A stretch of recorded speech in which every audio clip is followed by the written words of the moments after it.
Targeting LGBTQ+ rights is a standard authoritarian practice. In the last 3 decades, many laws and regulations have been made across the world in the protection of LGBT rights. However, there exists a threat in the form of emerging populist authoritarianism, as abolishing sexual freedom is often at the heart of repressive political projects.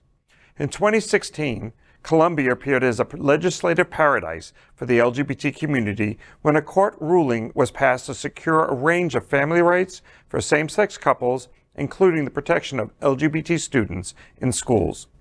But toward the end of the year, the country held a plebiscite on a peace agreement between the Colombian government and the Revolutionary Armed Forces of Colombia, the guerrillas, where only a small majority of 50.2% rejected the agreement.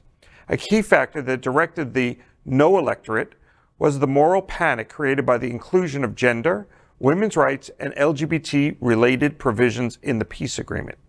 Extremist groups decried these provisions, calling them a part of gender ideology. After the suicide of a queer student, the Constitutional Court directed the government to carry out an existing law detailing measures to protect LGBT students.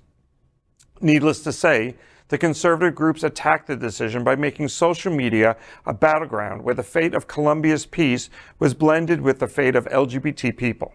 Many Colombians took the side of conservative groups against the peace process and the court's decision, believing that the peace deal will empower gender ideology through gender and LGBT inclusive provisions. This juxtaposition between success in court and the mobilization of anti-LGBT sentiment left many questioning the idea of using law reform as a primary strategy to advance LGBT rights. This is a very complicated story. Like we've talked about a little bit earlier. You don't know like where it's coming from, but other than the fact that LGBT is under attack in a country that I would least expect, like Colombia, to have these rights, and trying to create peace, they're negotiating out the safety of the LGBT community. Well, look, it took one person committing suicide, thoughts to that person's family. One queer student that just couldn't take the bullying anymore and committed suicide. It took that person to make a difference. Yeah. Here, people are unfortunately in awful conditions and thinking of suicide constantly, and it doesn't even make a Republican flinch and go, hey, maybe I should be listening to the other side. It makes happy.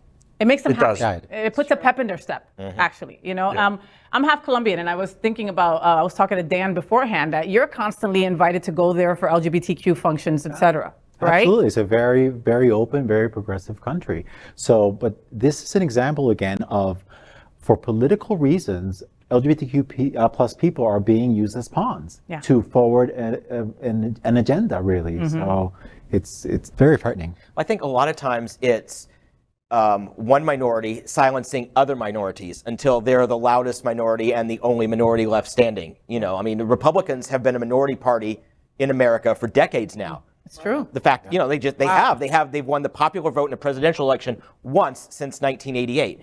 So they're used to governing from the minority. So America is a playbook for authoritarianism, unwittingly. That's true. Anybody else? I didn't realize that Colombia was so widely open.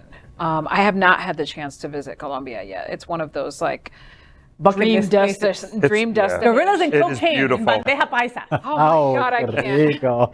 All in one. It's a beautiful place. Hot mess. I want to go there and play an event. That's what I really want to do. I'm like, I want to go. Let's party. LGBTQ plus news is vital for our community and for the broader world as a whole. We have enough enemies at Fox News. Tucker, Sean, and Lara are loud. We need passionate allies. Happening Out Television Network, Queer News Tonight, and It's Happening Out are literally out of the closet and into the headlines. Our community needs your support. Like this broadcast and subscribe now to ensure the growth of the entire LGBTQ plus community.